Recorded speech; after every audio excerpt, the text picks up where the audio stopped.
92nd Street Y online media is made possible by a generous gift in memory of Christopher Lightfoot Walker, a longtime friend of 92Y's Unterberg Poetry Center and the Paris Review. This program, part of an ongoing collaboration between the Poetry Center and the Review, features a Writers at Work interview with Garrison Keillor. It was recorded on November 28, 1994, before a live audience at New York's 92nd Street Y.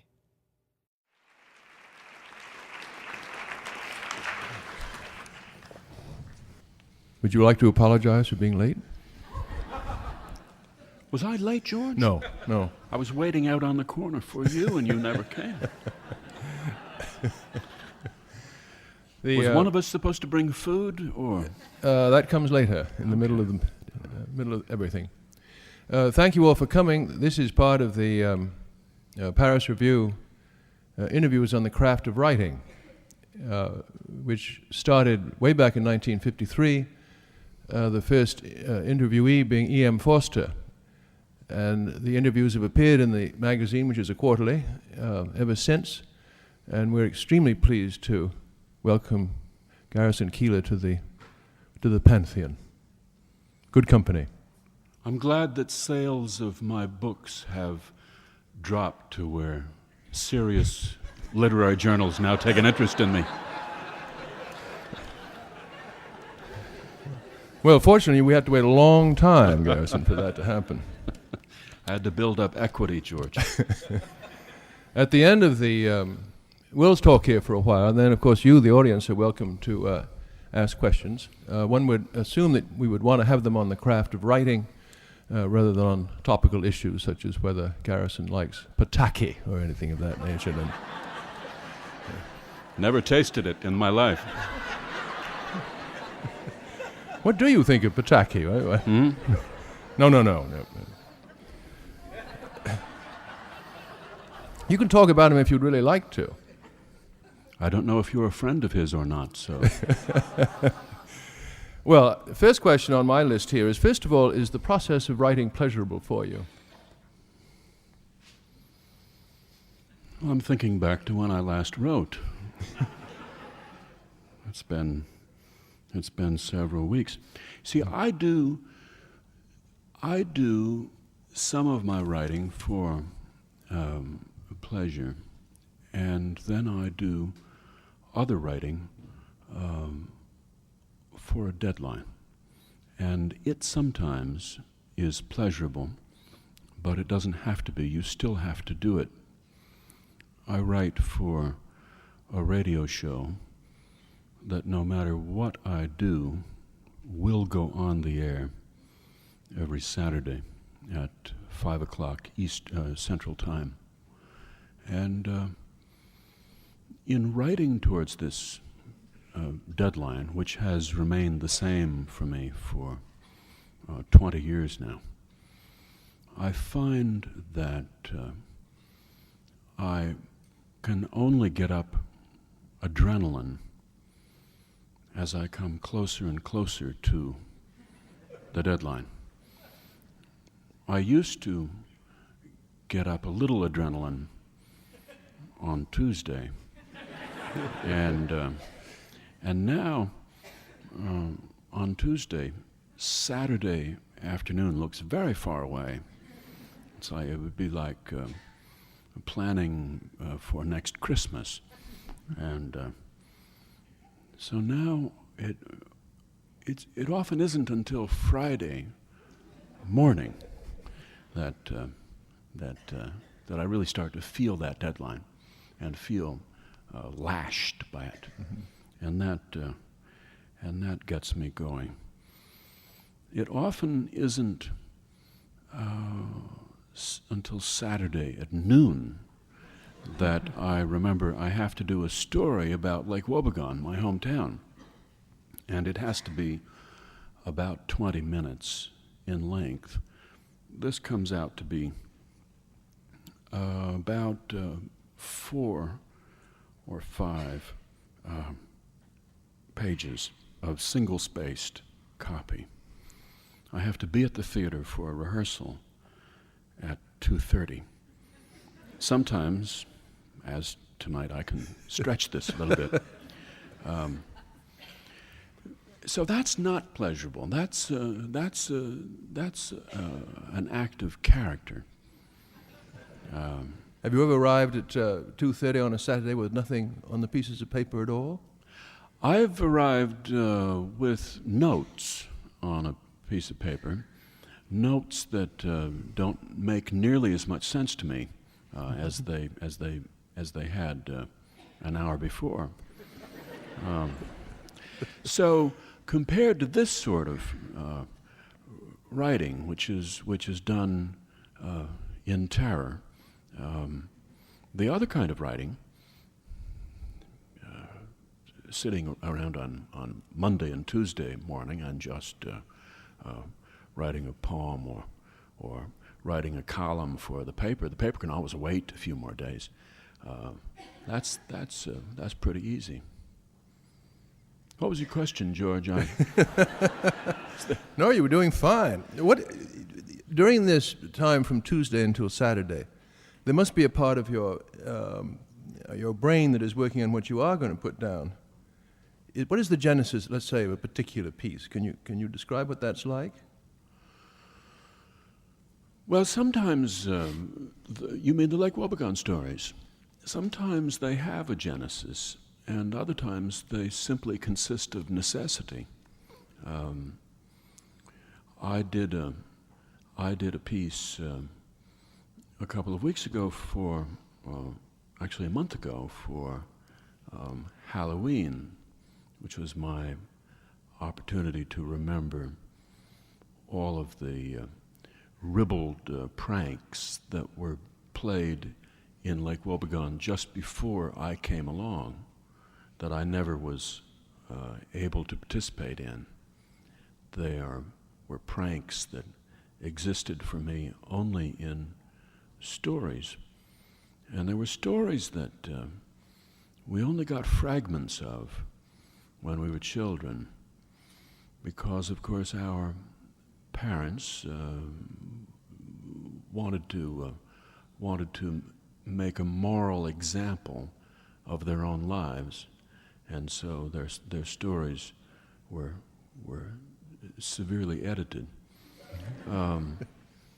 So I was able to reconstruct this from remembering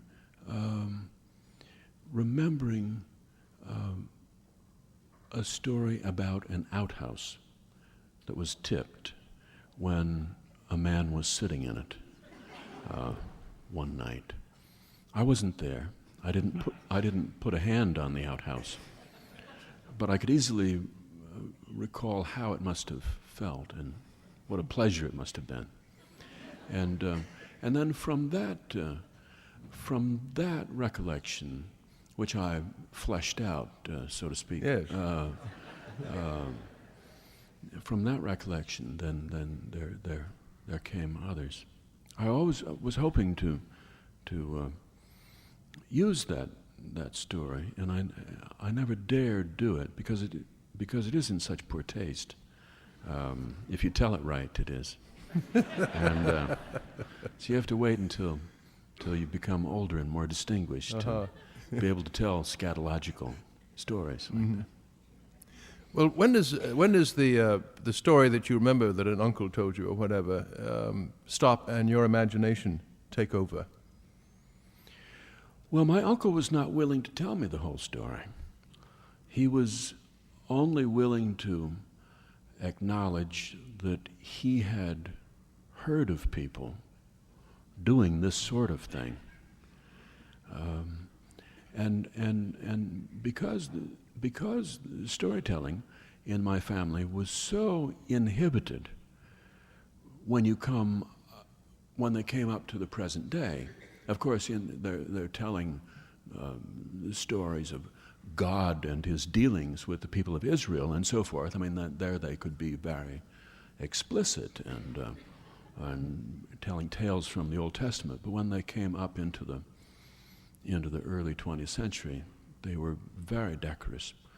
So I don't consider it fiction to complete someone else's story that they, for the wrong reasons, cut short. How many ways are there to tip over an outhouse, after all? and if you had the chance to do it, of course, you know whose outhouse you would tip over. There would be only 2 or 3 men from town who really would be worth tipping over. And would you tip it over onto its back, or would you tip it over onto the front? Of course you tip it onto the front. I would think so. This would leave your victim only one exit, and so it's. I don't consider it fiction. I feel as if it's more like working out a theorem. You know.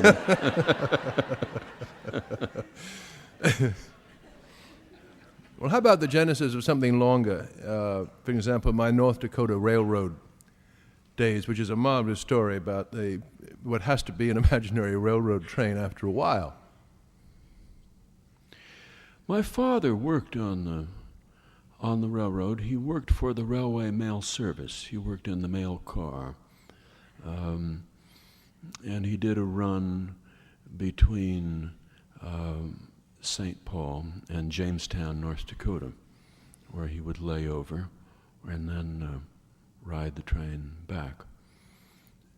The trains were very romantic to me as a boy growing up in Minnesota.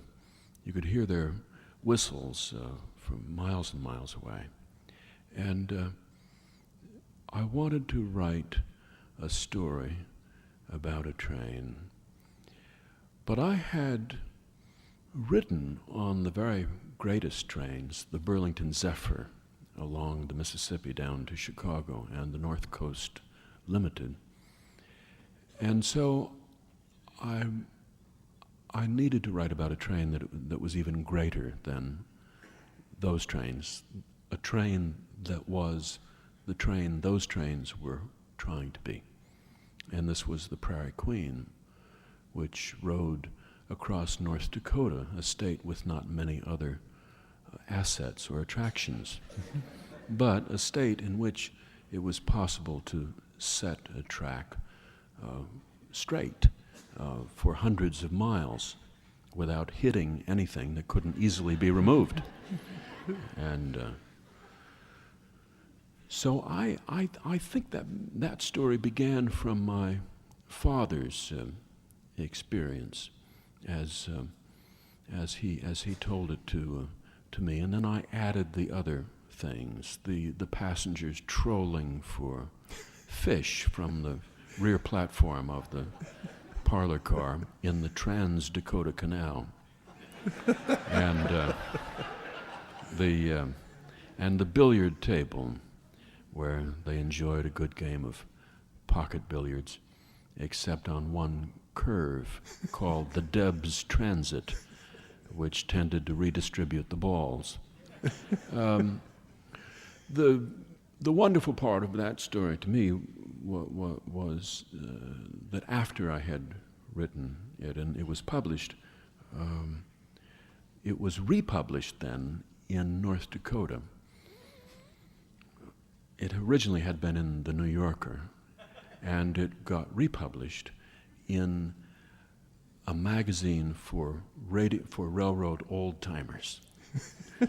And it drew a number of irate letters from old-timers who couldn't recall any sort of train like that at all, and didn't know why the railroader would be publishing that type of article that was so factually incorrect. When people take what you've written as the literal truth, there is no greater compliment. It's hard to know what to say to them, but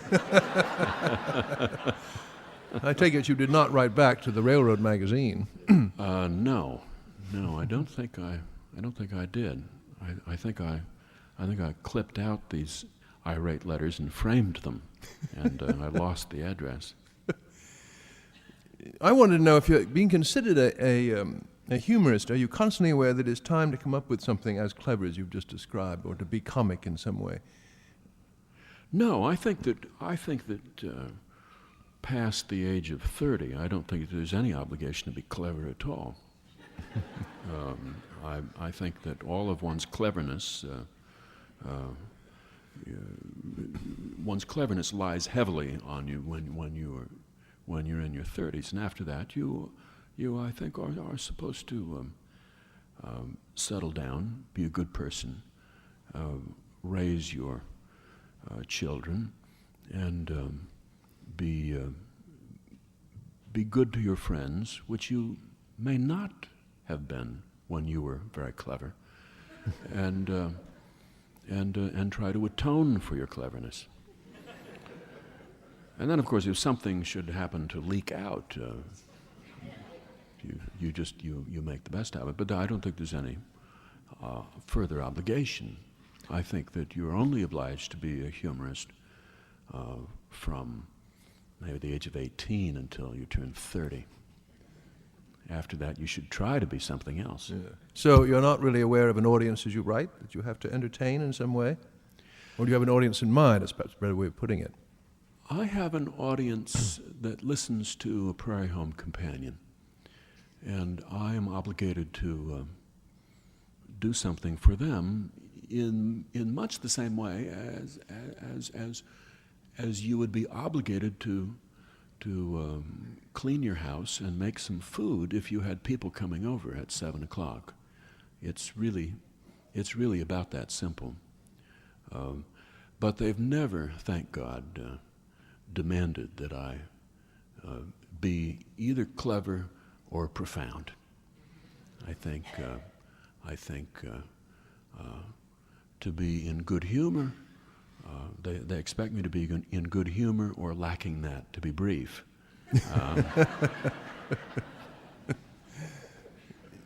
Do they read The New Yorker? The audience for the radio show? Yes. No, I don't think they do. They've never mentioned it to me that they do.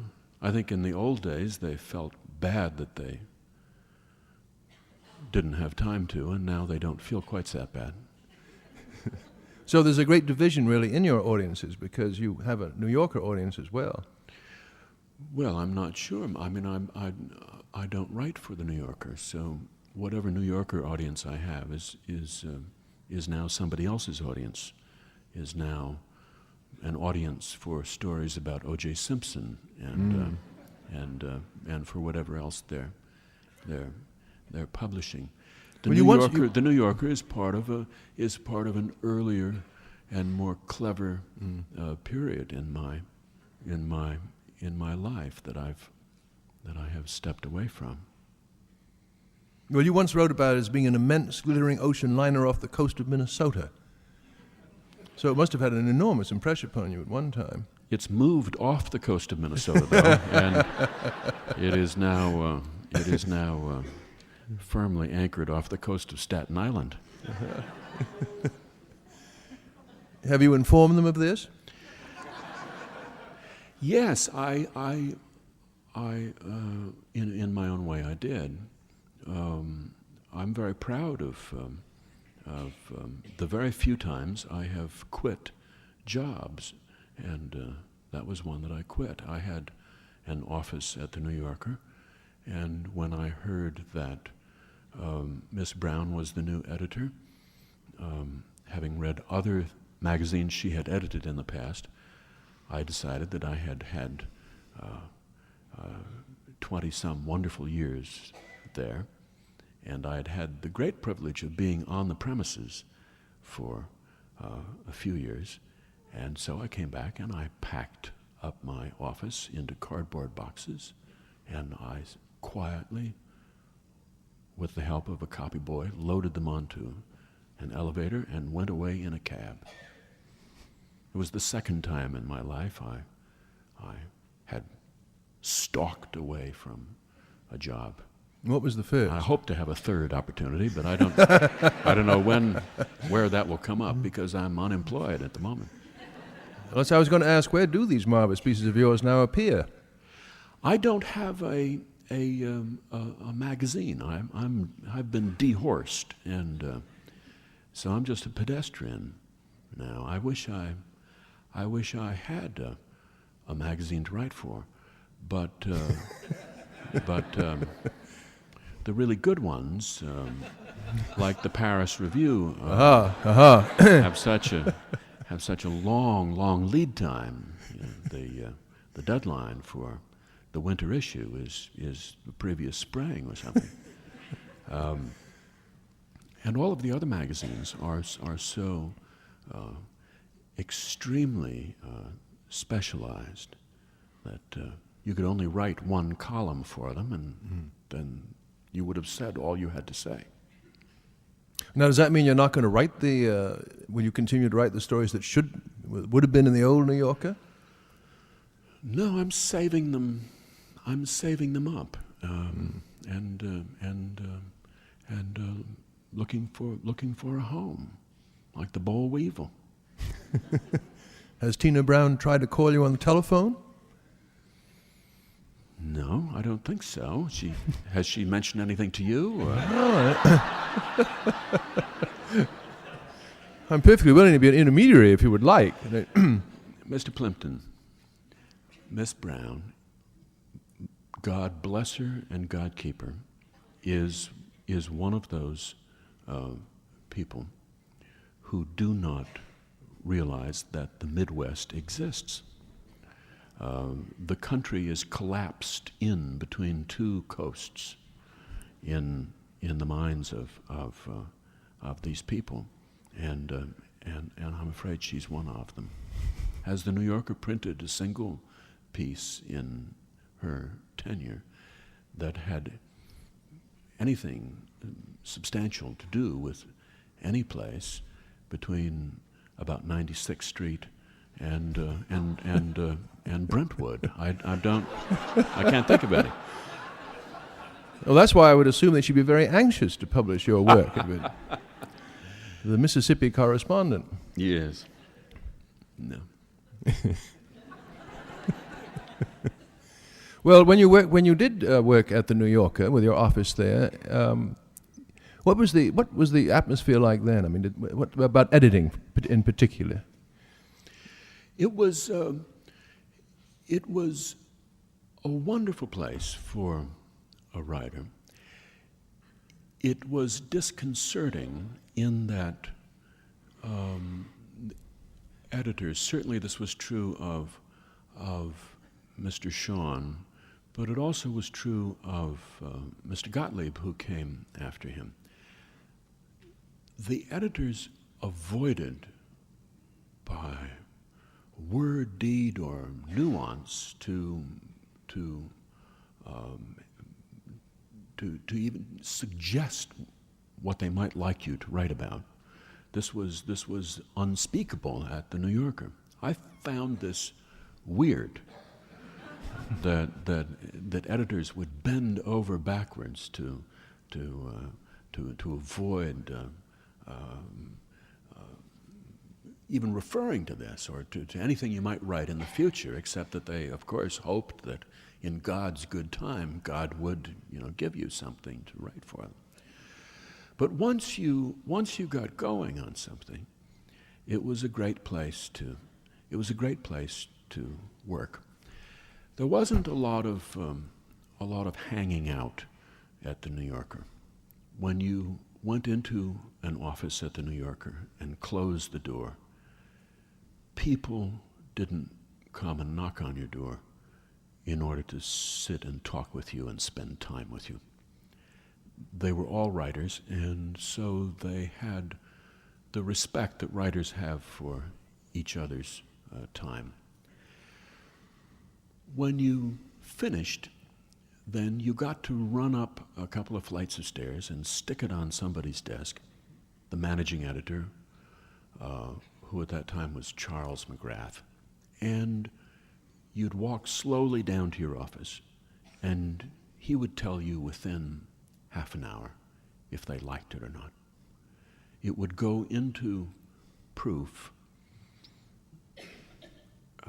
probably in a day or two, especially if it was a talk of the town piece, which was what I was writing. And you'd get to see it in print that same week, and the next week you would get to lock it up, and a couple of days after that you would see it on a newsstand. So it was a shop that took writing very seriously, maybe too seriously, and had a great reverence for all sorts of eccentric writers, and gave each of them his or her head. But it also had the feeling of a country weekly newspaper, which is the first place I ever started to write. When I was a teenager, I wrote for a weekly paper. Some of the smells were the same of the ink proofs, and the people were a little shabby and but you never see them, run though. down at the heel, as people were around a small town paper. And you got to see what you'd written so quickly afterward. That really was joyful, to be able to work on that weekly schedule, to work for a kind of newspaper that cared about writing. Did Mr. McGrath ever say, I'm terribly sorry, we don't like this very much? Or would you do this, or would you do that to it? We don't like this? We don't like I mean, this you had very much? this marvelous... or did he very often say... He would say that. Well, you paint this lovely picture of the piece going up and then immediately appearing in the magazine. I was wondering if sometimes they, at the New Yorker, they say, well, this is not quite up to snuff, or however they would put it. Well, you see, though, when the New Yorker turned down work, they turned it down in such an elaborately gentlemanly way, making apologies for their own short-sightedness, and undoubtedly it was their fault, but somehow, for some reason, this fell short of the remarkably high standard that you, by your own work, have set for yourself. They had a way of rejecting my work that made me feel sorry for them somehow.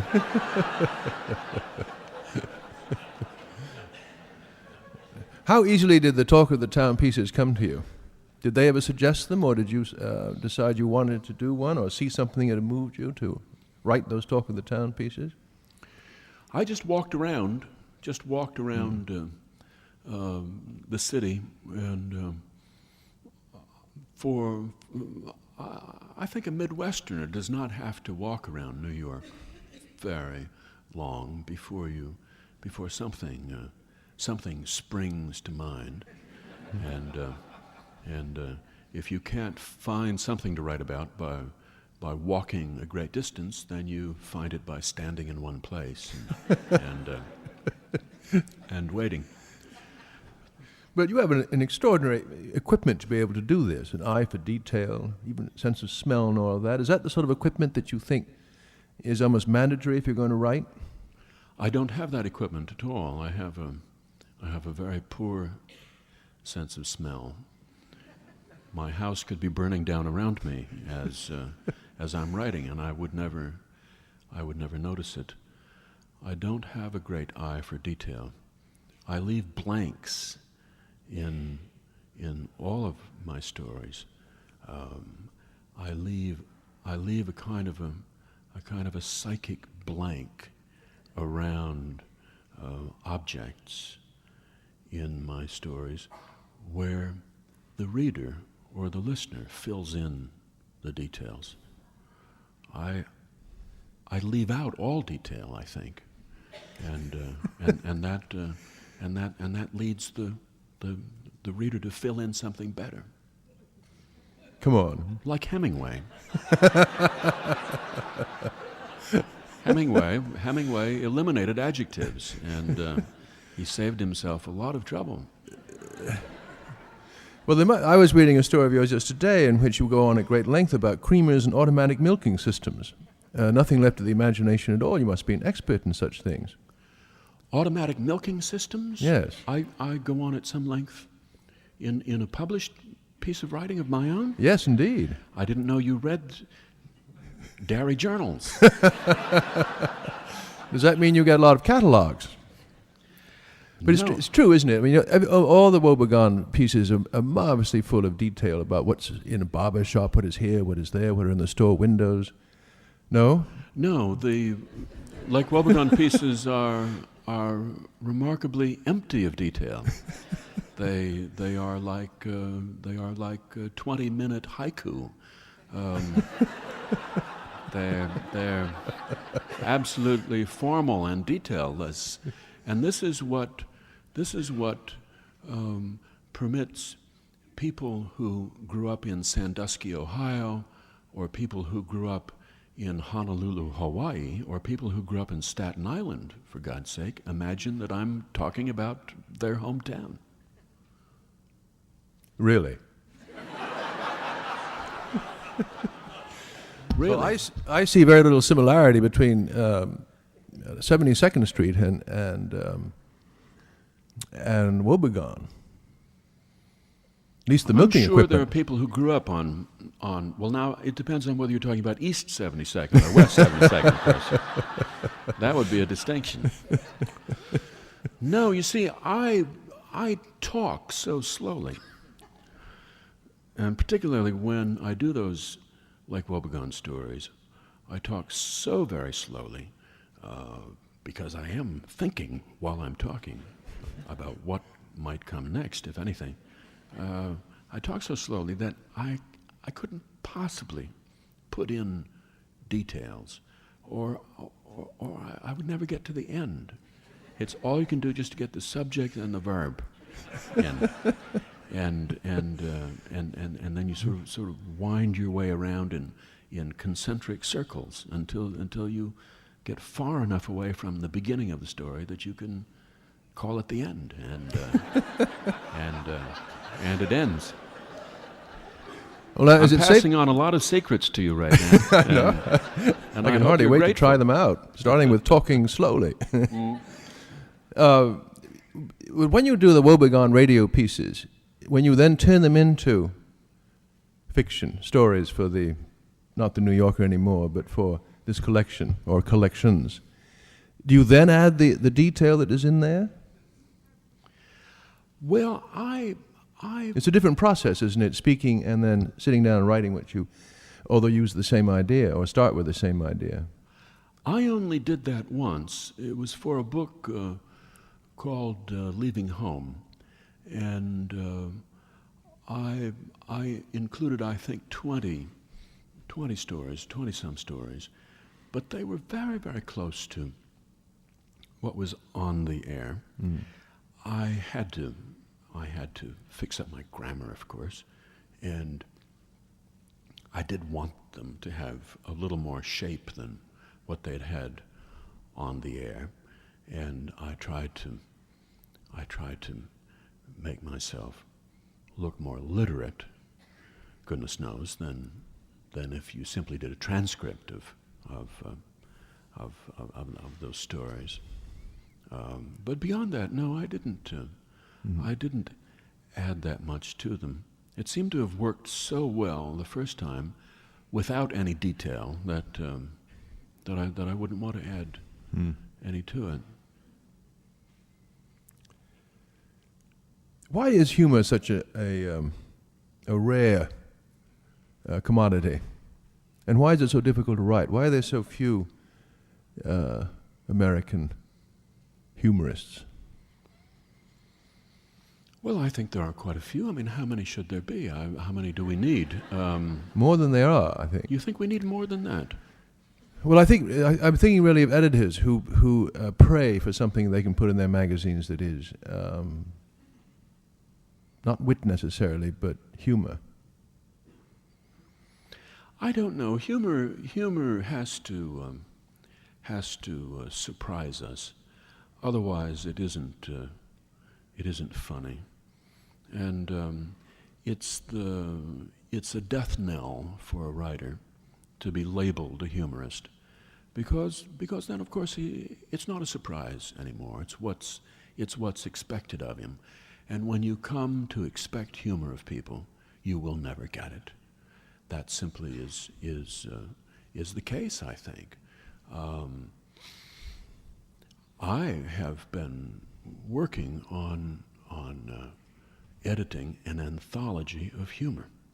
This is a hellish task, and no person in his right mind ought to do this, because what you wind up doing by beating the bushes and scrounging through anthologies and people's novels and all for humor, looking for it, demanding it, expecting it, what you do is to kill off every joke you ever come across. And suddenly nothing looks funny to you anymore. You read the beloved authors of your youth as much as you can bear to, and then you have to put them aside because they don't amuse you anymore. Not now that you're a professional humor anthologist. They don't. When you were just an innocent reader and they sprang up at you out of the weeds, then they can make you laugh out loud. S.J. Perelman was a man who could make me laugh out loud even on planes. And I haven't gotten around to reading him for this anthology yet. I dread it. I hope that he will make me laugh out loud again. I think we don't have more humorists because we really don't need them, and they're a great pain to everybody, and especially to the people who know them well.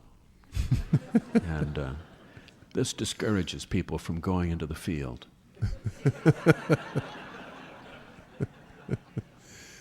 What about reading back on E.B. White, who was one of your great... the first New Yorker writers you speak of were E.B. White, A.J. Liebling, and indeed Perelman, who you thought were the great titans at the time.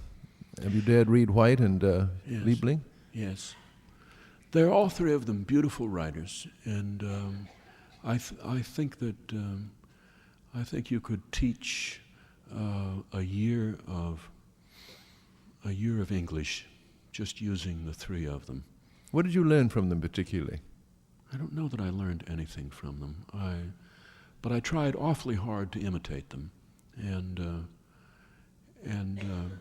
that helps you to get through a lot of your own dreadful early writing and get into something else. Just working, trying to imitate these people. A.J. Liebling, who for years you could only find in libraries or used bookstores, now has been very handsomely reissued, most all of his books. My favorites were The Road Back to Paris and, I think just The Earl of Louisiana, but everything that he wrote was gorgeous. He was the most elegant American writer I think I've ever come across, and very, very funny man. E.B. White, I think, was the writer of our time who most perfectly mastered an informal, educated American prose style, and no one else has come close. I think he really, as a stylist, is the equal of Mark Twain. And S.J. Perelman, the last I knew, makes people laugh out loud. So. Any of your contemporaries make you laugh out loud? Yes. There are very, I think Ian Fraser and Nora Ephron and Veronica Gang and Roy Blunt make me laugh out loud, and so does Dave Barry. I think a lot of Dave Barry. He is hard at work on that newspaper column, and is very successful at putting those water balloons up on the door so that when you open them, they come down on your head.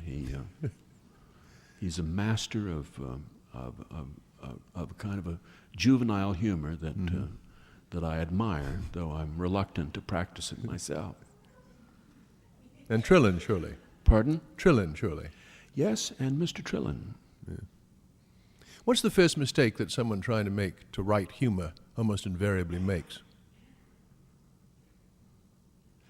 In trying to be funny, what goes wrong almost invariably? I suppose that they try to adopt a kind of a giddy tone of voice, and they try and get a kind of a comic warble in their voice, so that people will know this is comedy. It's the writing equivalent of a clown suit, and it doesn't work as well in writing. Very kind of a high arch tone to your writing does not wear well. Humor in writing needs to come in under cover of darkness and be disguised. It has to surprise people. You don't want to get that sort of sound in your writing. That boing that gives you away.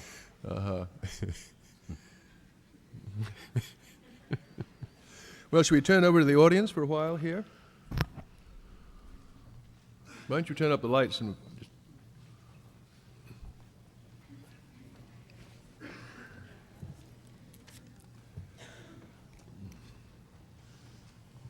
Oh, I'm told that there are 2 microphones, but I just think you can speak from your seats and we can hear.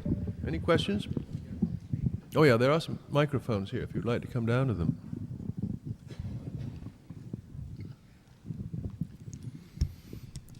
If this is a Midwestern audience, Mr. Plimpton, they will never come to those microphones.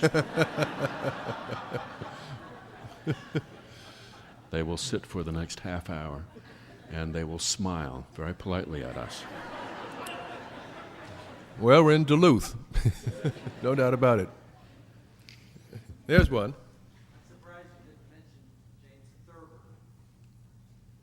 Question was about, I'm surprised you did not mention James Thurber when you were speaking about... I didn't know which one of us was supposed to mention James Thurber. I apologize. I should have mentioned him too, and you'd have said, what? It's such a great honor to have James Thurber mentioned in one's presence that I was hoping you would do me the honor. I wasn't going to bring him up myself. Well, there you are. He meant to... We got over that one pretty well, didn't we? James Thurber will soon be the first American humorist to have his work come out in the Library of America series, other than Mark Twain.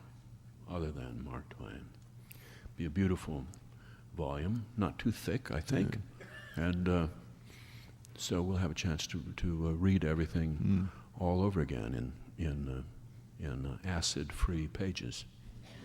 Isn't it possible that one of the problems with humor is that a lot of it is devoted to the topical, and which then disappears and you no longer quite know what you're laughing at or should be laughing at? Well, I think that's true of comedy on television, but I don't think that's a problem for literature. The problem written humor, I assume that's what you're talking about. Yes. The problem for written humor is the same as for other writing, and that is that nobody reads anymore. And so this makes humorists feel invisible. To be invisible is okay for poets, goodness knows, they might even prefer that, or for novelists. But humor is the only genre that is labeled by the effect it is supposed to have on people. So humor without an audience is pointless. I mean, no humorist has unpublished stuff. Do you know what I mean? There is not great unpublished humor. I'm not so sure about that. Around. No, take my word for it. Once you write it, it is noticed. One would hope. It's like sugar beet farmers do not save up their sugar beets for years and years and years and years. You get it out there. You get the crops out there, and because people don't read books anymore, this creates a special problem for people who are trying to write humor. There's nobody laughing at all, so they might as well just. What should they do? Well, they should write the sort of things that people want to read, which are profound essays about the future of our society that, though they are profound, nonetheless mention the names of celebrities. Have you tried this yourself? No, I haven't. I haven't had to because I'm suitably employed and I don't have time to do that. There's a man standing by that microphone, and yes, either he's a friend of yours or he has a question. Thank you for observing. You have a very observant eye. I just want to say thank you for having wended your way through the traffic to get here and having made a delightful presentation.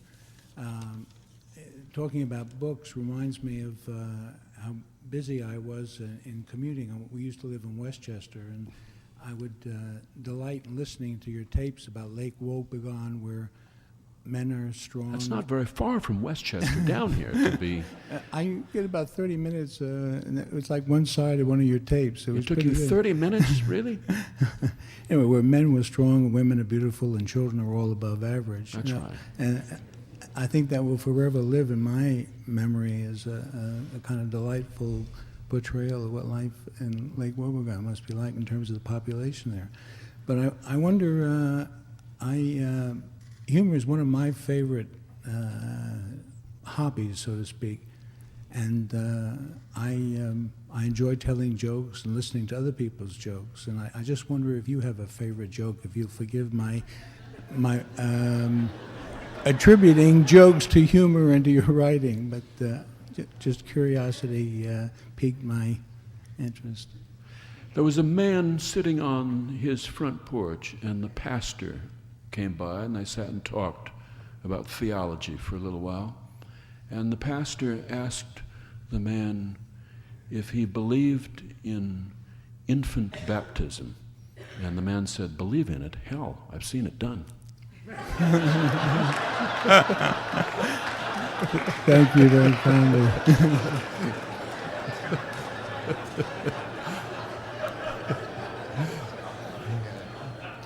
Yeah. You have the most interesting dogs in Lake Wobegon, especially the dog from the back alley who watched television for 16 hours and the other one who waited for, I think, like 2 years to wait for the guy who did him in. Do you really have those most interesting dogs in the Midwest? No, I think our dogs are much less interesting than New York dogs.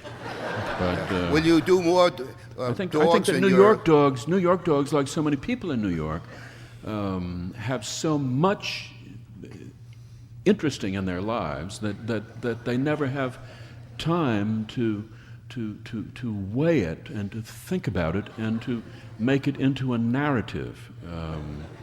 Whereas in Lake Wobegon, a dog might have only one or two really interesting things happen in his life, and he'd have the rest of his life to tell about it. Do more dog stories. Yes, right. Yes.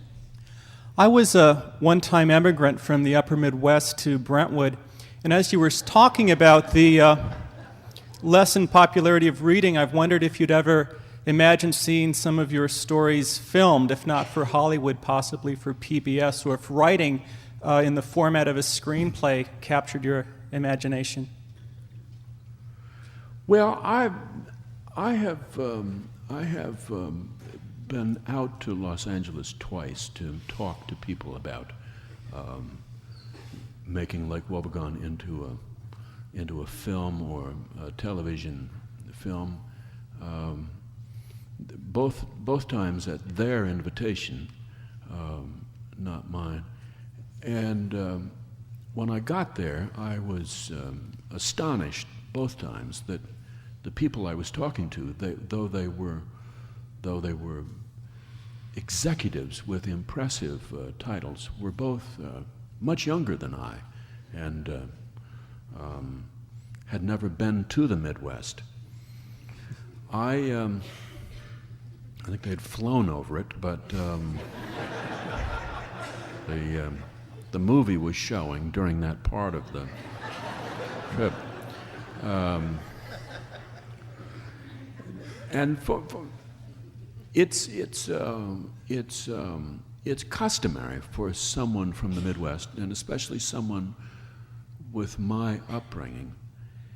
It's customary for me to begin any sort of business conversation like that by attacking my own work and by declaring my own unworthiness and the unworthiness of the work, and pointing out all of the problems that would be involved in doing this, and how probably we would do better to avoid this from the beginning.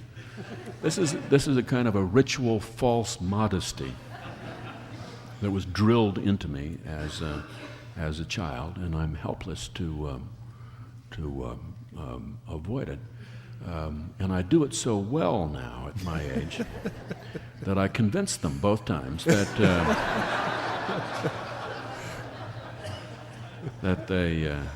they shouldn't do it. When you grow up in a religious home, it makes a mark on you, and it's not easy to get away from it. Midwest makes a deep imprint on a person. They teach you, don't think you're somebody, because you're not. You're no different than any of the others. And I believe that because it's true. Did you spent a couple of years in abroad in Copenhagen? Yes. Did that change anything about your outlook or your habits or your view of things?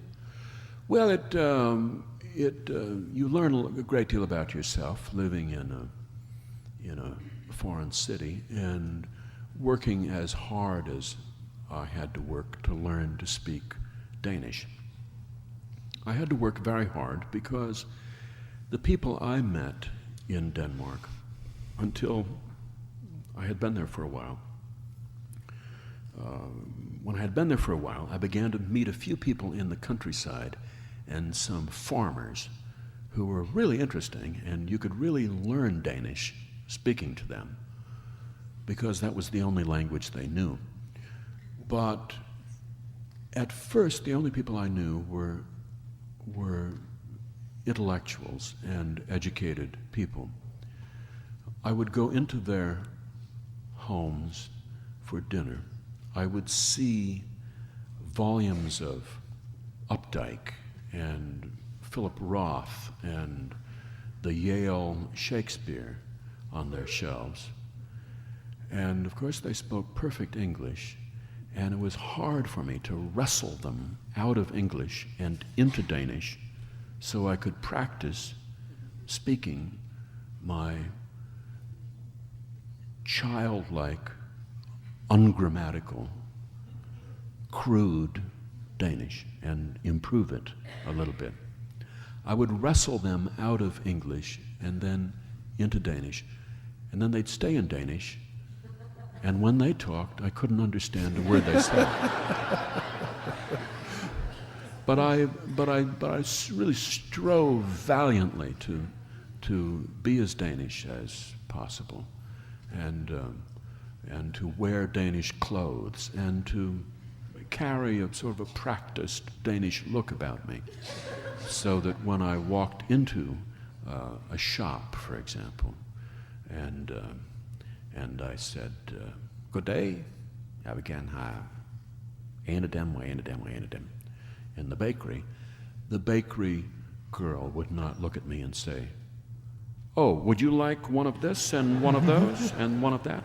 but would answer me in Danish. But I discovered in speaking Danish that Danish was warping me, that the only Danish, the Danish I knew was all about food, and it was all about love, and it was about beauty, and it was cheerful. It was unrelievedly bright and complimenting people on the food, and thank you for yesterday, and thank you for today, and thank you for the herring. It was delicious. And it was like being enrolled in a kind of YMCA of the mind, so that I could never find a way in Danish to express my natural meanness and to make cutting remarks. All of your weapons were taken away from you.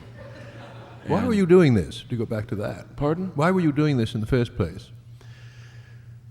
Because I was there. I was in their country, and so I should do the right thing, and to learn their language and to be one of them. But I couldn't. I could only be a 6'3", 200-pound 4-year-old, and So you came back. I came back. Yes, there's not much future in being that large a child, but I had a wonderful time, and I still am happy every time I go back, and I talk my head off for about half an hour every time I've been back. I speak Danish just very fast for about half an hour, and I use up all of my Danish, and then we speak English. Any more questions? What is the best? Yes, here's a question. I was just wondering what tools you use when you write. Technology is seeped in there. What tools do you use when you write? I use a laptop computer. There are great dangers in using computers to write, and anyone who isn't aware of them ought to be. It's a very fluid tool, and you lose some of the concentration that a percussive tool like the typewriter gave you. But I travel a lot, and I'm weary of retyping paper, and I'm intrigued with the screen and a sort of dreamlike process of writing. But it's much too easy to write on a computer, and every so often people send me stories they want me to read that have been composed on a computer, and you can see it immediately. You start reading them, and you read page 5, and you get to page 10, and you get to page 15, and it just flows. It flows on and on and on, and you can't remember anything that you've read up to that point. It's just a great kind of flow of verbiage. So when I use a laptop, I have to print it out every so often and then deal with it as a typescript and mark it up with a pencil. And you have to, I think as a sort of final check, you have to force yourself to read it out loud and to hear it read in your own voice. That is I think, the surest detector of, I'm trying to think of a term other than bullshit. I can't think of another. It's the clearest horseshit detector. Is to make yourself read it out loud. Mm. You can always tell when you're lying when you hear it. Yes. Mr. Keillor, Yes. I'm in the process of reading the Book of Guys, and early on in that book, you give a story about a bunch of men who go out into the wilderness, drink a little bourbon or whiskey, and sing songs. Yes. And it was a hilarious story, but there was also a serious theme. The question is, do you use humor as a means of disguising a serious subject? Or was the story just a very light story about what's happening to men today in a modern era in the mode of, I guess, feminism? I don't recall the serious theme there. I recall the Sons of Bernie, and That's right. They're out in the woods of Wisconsin in the dead of winter, in the middle of the night, and they're standing around a fire, and the coals are landing in their hair. They're drinking bourbon out of a bottle and eating beans out of a can, and they're telling jokes, and they're singing vulgar songs, and they're complaining about women, but I don't recall any serious theme. Maybe I misread it. It might have been too late at night when I did read it. And I could have been drinking too much. But I came away with an impression as a reader. Yes. Which was that you were using humor to get across a certain point, which I thought, in my drunken state, had a serious tone to it. And I was just curious, as a perhaps successful writer, whether or not that is a tactic that you do use. I'm going to have to look at that book again. And if I can look at that and find a point that I was trying to get across, I'm going to try and get that point out of there so that I'll give you my name and address, so and that you it's can not poking contact you me. anymore. Okay.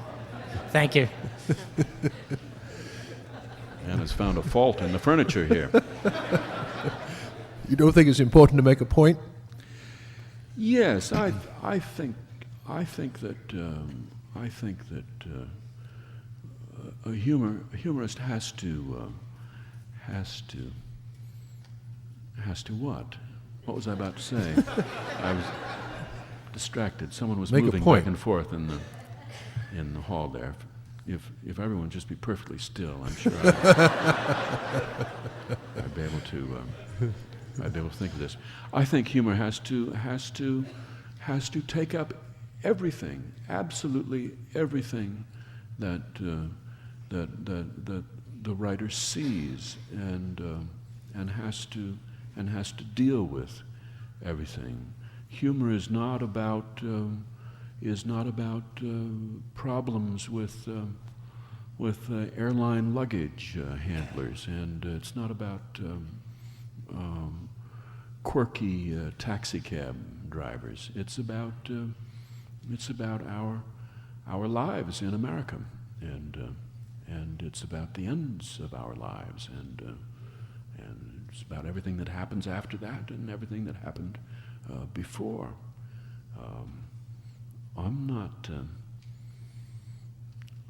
interested, and I don't know why anybody else should be interested in in making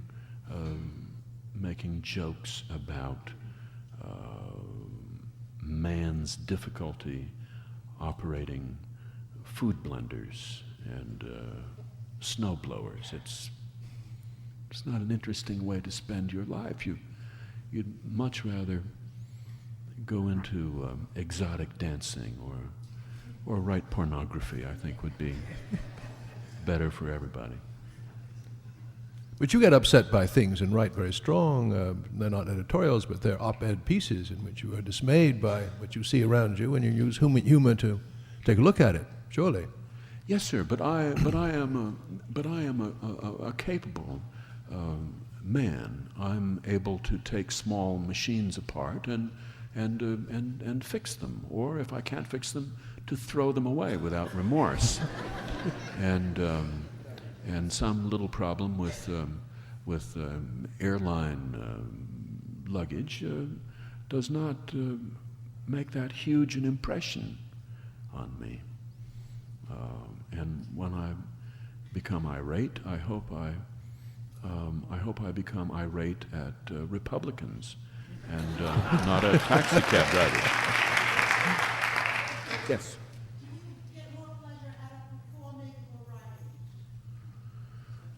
Well, that's a good question. I haven't answered that, and so I can't answer that. So I have to go on doing both, performing and writing, until I figure out which one I would rather do.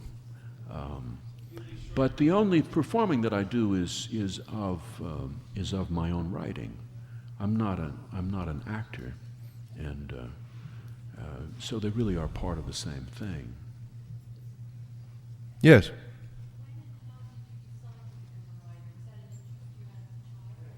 Question was, when did you decide to become a writer? And why? Well, it was surprising because I didn't know anyone who was a writer, and I grew up in a fundamentalist Protestant family that stressed very strongly one's removal from the world, that we were a select people, that God had selected us to receive the revelation of His truth through the Word, and that we were not to be like the world. Be not conformed unto this world, but renew your minds constantly through the faith.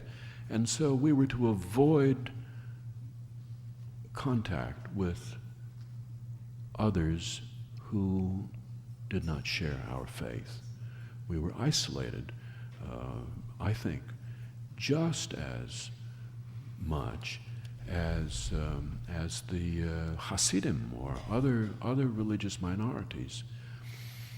And perhaps growing up in this world, first of all, one has a reverence for the Word and for language. God spoke to us through the Word. God did not give us pictures or write things, ideograms, or speak to us through natural objects. God speaks to us through the Word. And in our family, this was the King James Bible, which was an everyday part of our lives. It also, I think, gave books, fiction, great power because they were proscribed. We were not to touch them. And my family was shocked when I came home with a volume of Hemingway when I was a boy, and I wanted to read it. So there was a price to be paid for being interested in fiction and in writing. And and I paid that by pushing my family away, and books and authors became my family, and I think that it's a decision, however, that continually seems temporary, that you're never quite sure you've made it absolutely. John Barrowman was a great teacher out at the University of Minnesota, and I remember in a class someone asked John Barrowman, "How do you know if writing is good? How do you know if you're writing, if something you've written is good?" And John Barrowman said, "You don't. You never know. And if you need to know, then you don't want to be a writer." So it's a choice that one makes that has constantly to be renewed. And I'm only 52. So I made a sort of a tentative choice that has lasted this long. But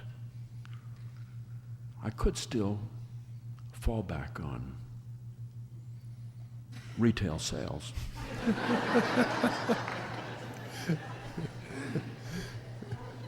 Okay, one more. As I recall, there was a New York period when your radio broadcast was on New York, and the New York humor was more prevalent or was more standard than Lake Wobegon. And then you parted and went back to Lake Wobegon. Can you tell us a little bit about the transition to it, and then back why you went back to Lake Wobegon? I'd happily tell you about the New York phase of the show when it was called the American Radio Company, and then the return to the Midwest when it resumed the name of Prairie Home Companion. I'd gladly tell you about it, except I really don't honestly understand it very well myself. I have been operating for so long on the thinnest sort of a hunch about what I ought to do, and these things, the tone of the show and its identity, such whatever it has, aren't things that I talk about with staff and so on. We make impulsive choices, I'm afraid. I do know that in the minds of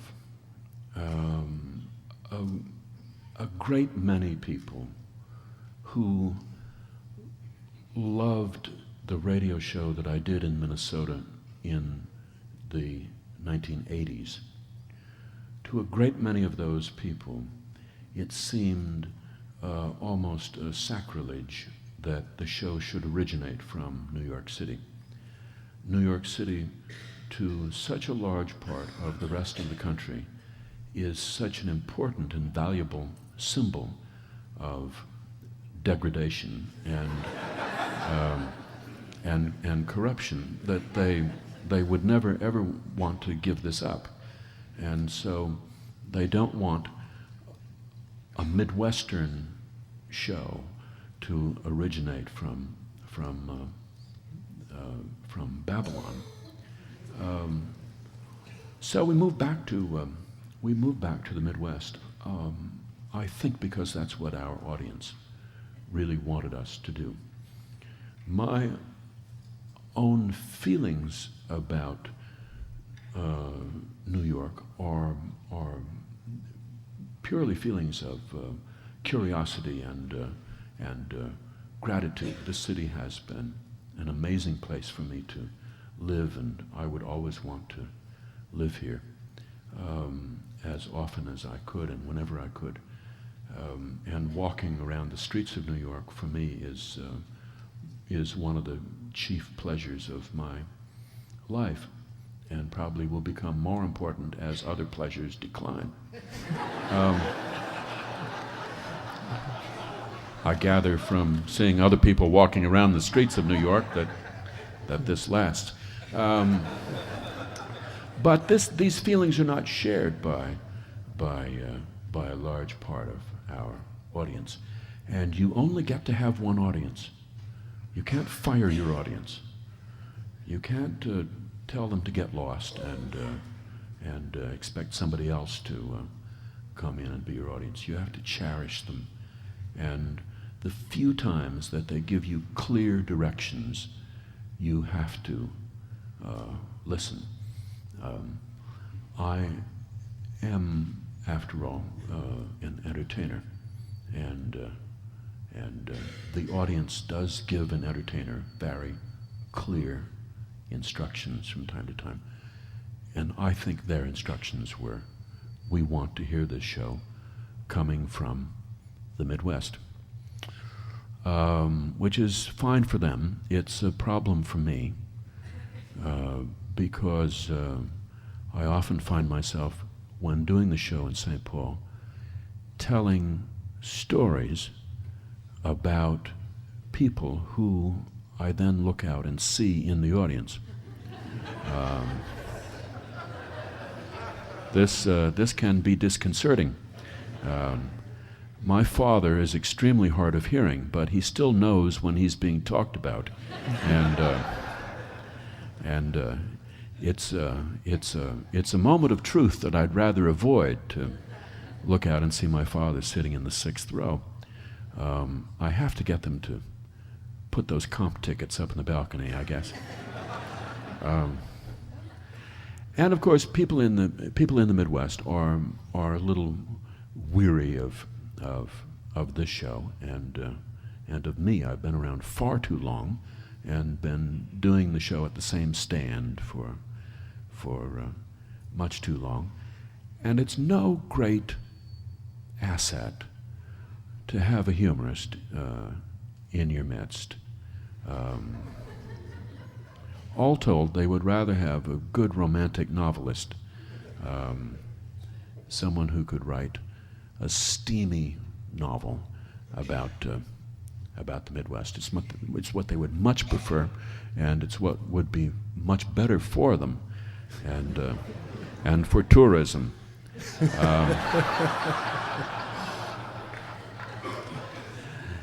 So I kind of hang on the edge of the cliff there, and try to keep going. Lutherans are a tough audience, as any Lutheran pastor can tell you. They sit as far to the rear as they possibly can, and they do not laugh. Well, thank you all very much, and particularly to Garrison Keillor for a marvelous.